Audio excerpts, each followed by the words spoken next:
Yeah. That's what I love about theater is it's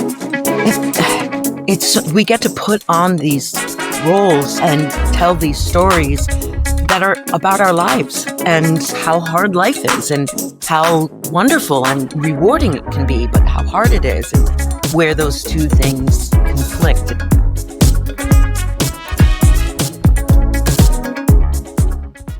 And welcome back to the Broad Street Review Podcast. I'm your host, Darnelle Radford. I am still in this box.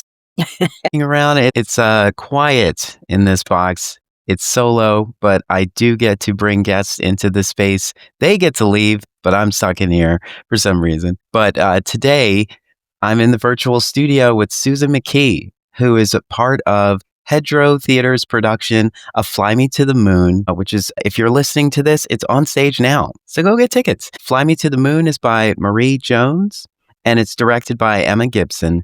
So we're here with Susan. Susan, welcome to the podcast. Well, thank you. Thank you for having me. It's a pleasure. It's great to have you here in this space today. It's great weather outside, and it's a great season for theater. Fall has begun, and we're kind of in the swing of things. So we're going to get all over this community this season. And so today we're going out to Hedgerow to talk to Susan. So Susan, tell us a little bit about yourself. Well, I'm a longtime actor in the Philadelphia area. I came straight to People's Light in Malvern out of graduating from Swarthmore College, which didn't have a theater program, and I wasn't going to be an actor. And I just sort of fell into it. And I've been a company member there now for almost 40 years. Wow. I don't know if listeners know that People's Light sort of came out of Hedgerow back in the mid-'70s. And this is my first production at Hedgerow, so it's a little bit like going to my ancestral home. You know, obviously I've seen a lot of things there, but yeah, so I'm a sort of seasoned professional, but I'm feeling like I'm in a new environment, which is very exciting. That's great. I always find the excitement of a new production a sort of a rebirth. You might get younger in these roles as you get a new one. You get a new chance, but you have a solid foundation from the last production as you go into the next one, which is always great. So that's great. And actually, I did not know that about People's Light. So we've all learned something today. Isn't that exciting, listeners? People's Light is celebrating their 50th this season, 50 years, and Hedgerow is 103, their 103rd season. So wow. There's a lot of history. Yes. I also just noticed that I forget who went to see Waiting for Godot on Broadway and looked at the program to see that Keanu Reeves had credited Hedgerow Theatre for a summer intensive that he had done at one point. Yes, there's so many people who have gone through Hedgerow Theatre. It's such an institution. Yep. Absolutely. Yeah. And so now we're here for this play, Fly Me to the Moon. So tell me about Fly Me to the Moon, and then we'll talk about like your first impressions of the piece after you read it. Sure. Well, Fly Me to the Moon is about these two middle-aged caregivers who are visiting their regular Davy McGee when something happens and they make some not so smart choices, but hilarity ensues. It really is sort of a modern farce. It's Irish. It's set in Ireland, and so it has that sort of British dark humor to it. Yeah, and I can't say too much without giving hints, but it's a romp. It's a real beast, a terrifically fun beast. Had you known about this piece before you came in for it? No, I didn't. And I actually didn't even audition for it. Marcy Bramusi, who's the artistic director at Hedgerow, she called me up in August and said, you have availability late September through early November. Awesome. She offered me the role, and I knew that I was going to be working with Marcia Saunders, Mhm. Worked with a lot at People's Light, but I haven't worked with her in a long time. So this is a real, again, it's like coming home. That's great. Yeah. It's also good to have longevity in the community too, because everyone has seen your work, and so now they can just call you in. Yeah. Well, that used to happen a lot more when I was younger, and now it's really nice when it just happens. Yeah. Being a company Yeah. member at People's Light, they tend to make the season with their company members in mind. Mhm. So I do get a lot of that there, but it's kind of unusual these days to just sort of get a cold call and say, "You want to do this?" I'm I'm thrilled. When I first read the play, I'm not a very good first reader of plays. I tend to need to like say it out loud and work on it a little bit before I really get to know it.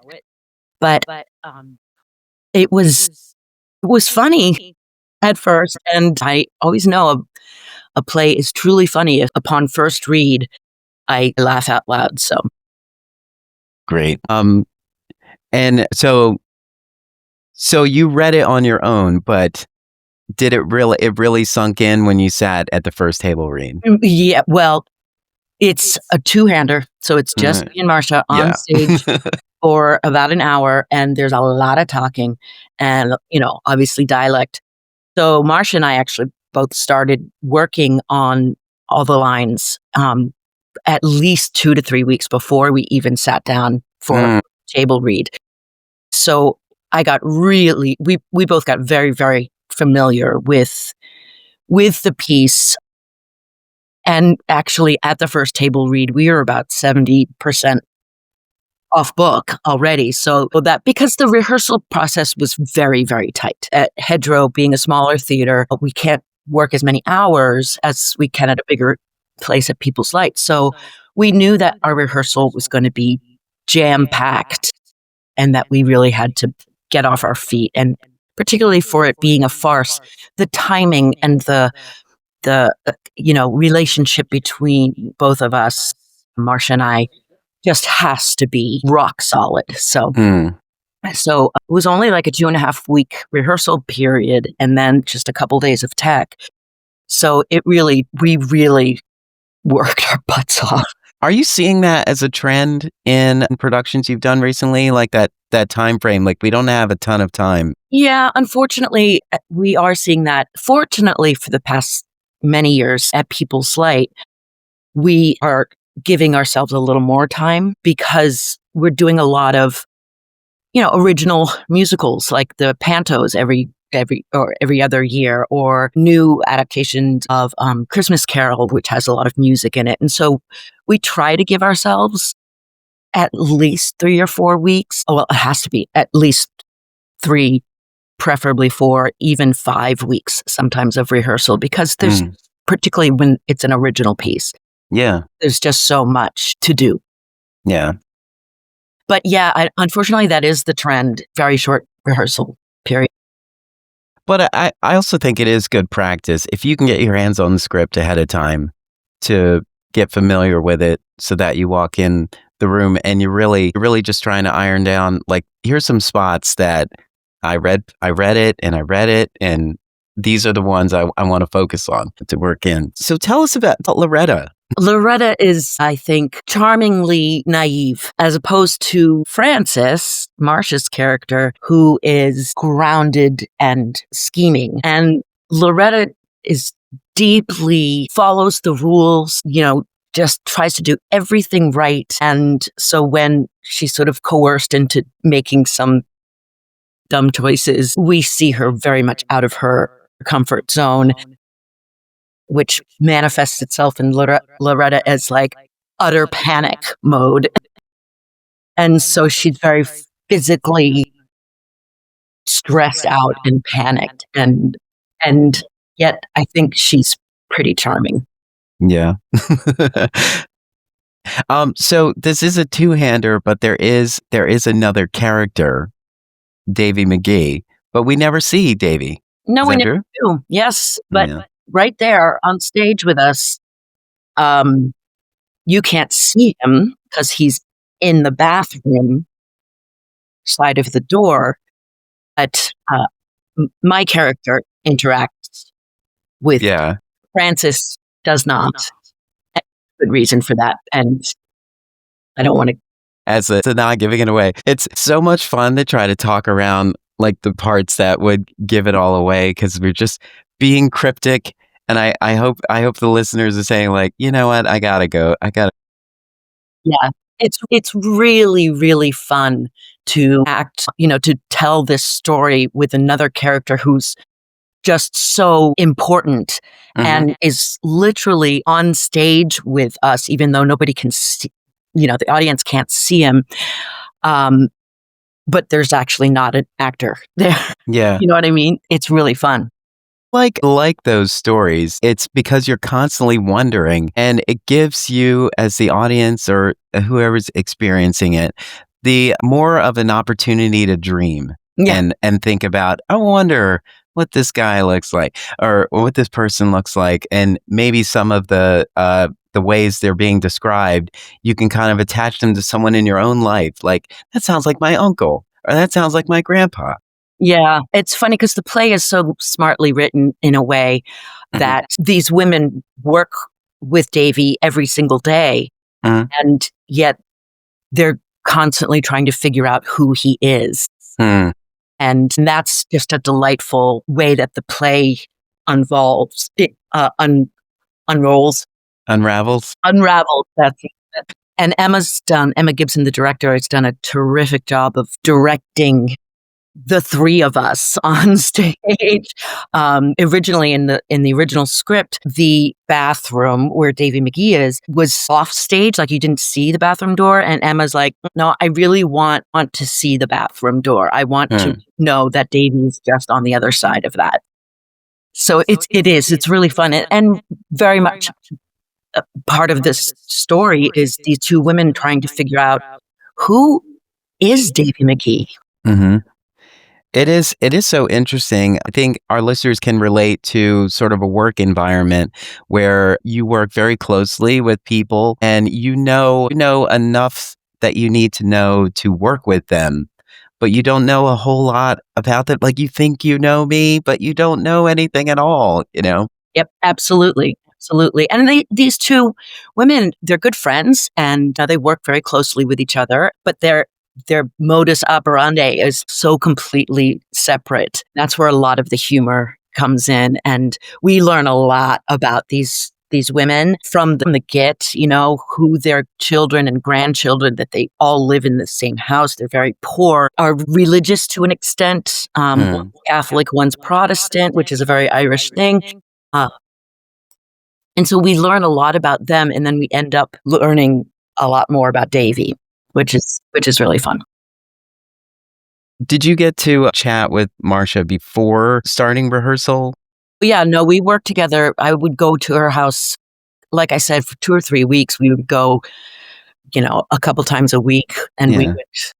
And what was that like? Was it part hang and then saying like, we should probably get to this script, or was it focus? We're here focused. We were to really make sense of this. Pretty focused.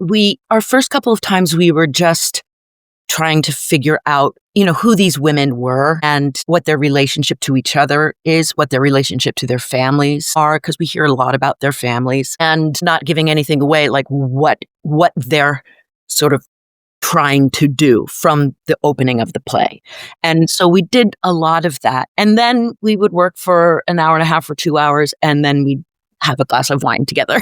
So it was definitely, and like I said, I've known Marcia for almost 40 years. And we're tight. I love her. And we have a lot of the same interests.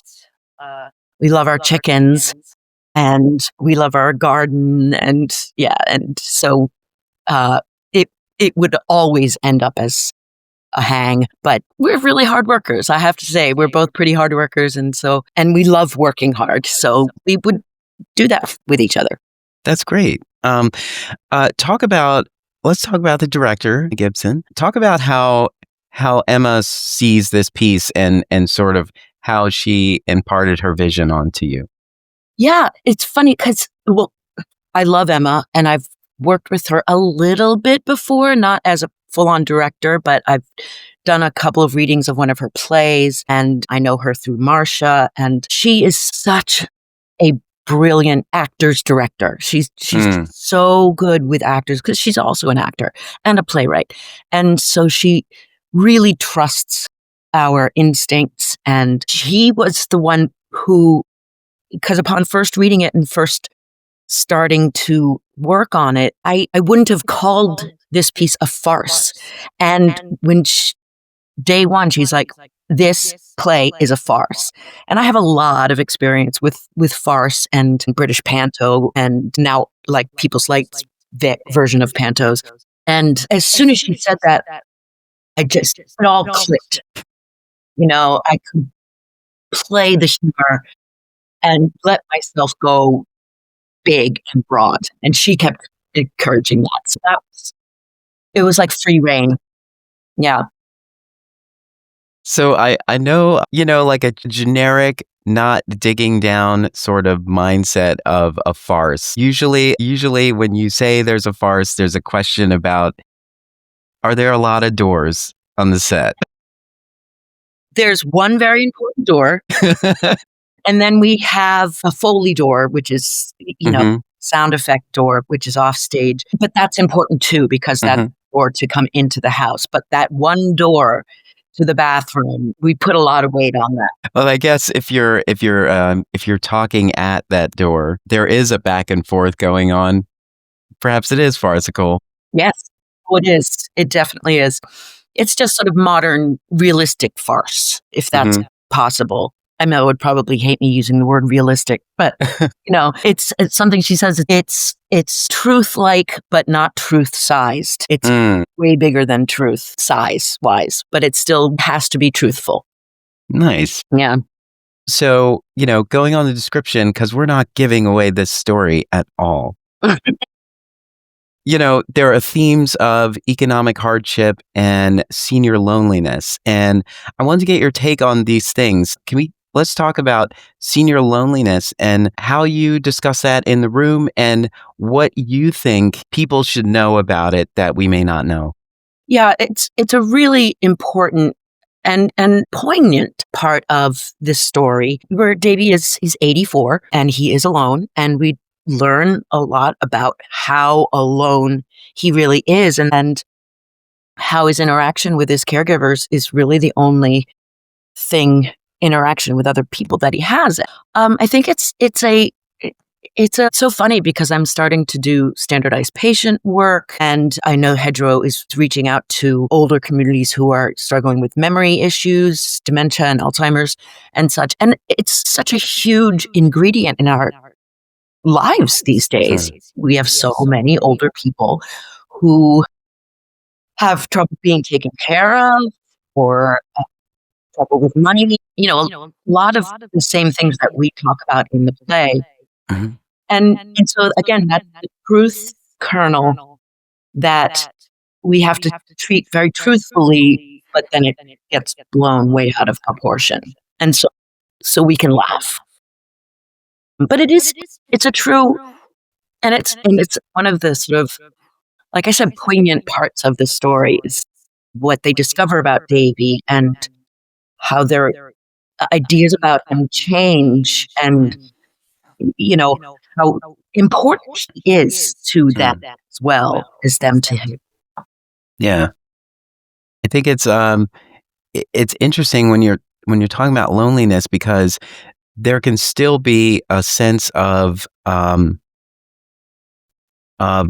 frustration and distance that would come from someone who is alone, where it seems like they may be pushing people away that they actually want near. And so that's an interesting element of it to understand. Sure. And one of the things, our first understanding of Davy is, he's cranky, he can't talk, he can only scribble notes because, he's desperate to go to the bathroom, he's very demanding. And so he sounds at first a kind of a old crank, but then we learn more about him, and We go, oh my gosh, they're angry because they're so lonely. Are we gonna, by the end of the show, will we have fallen in love with Davy McGee? Yes, most definitely. Mm. As do the Francis and Loretta. Hmm. He starts up being, it's a pain in the butt, we get paid £6 an hour, it's just crap work. And then by the end, yes, everybody Yeah. in love with Davy. There's a reward. Yeah. Yeah, it's and sometimes it's hard to see, especially when you're leaning on something that you really need, like that job. Being a care worker is a rewarding profession, but the pay might be the thing that you can't look past. Mhm. And so you might even have frustration in a job you love that makes you feel complete and that you're doing meaningful work in, but if it doesn't help you get to where you want to be in life, there's a conflict there. And I feel like many artists can relate to that. Creating art, making theater, it's such a rewarding job. It's a rewarding profession and everyone loves you in it. You love yourself in it. But then you get out into the world and the world is asking for things that, the foundation that you love so much may not be able to provide. Yep. It's very true. Yeah. That's what I love about theater is we get to put on these roles and tell these stories that are about our lives and how hard life is and how wonderful and rewarding it can be, but how hard it is and where those two things conflict. Yeah, it's a little bit like balancing on a ball. Mhm. It's Yeah. hard, but it's wonderful, but it's hard, but it's wonderful. I'm sure this question probably comes a lot because I always ask this question a lot too.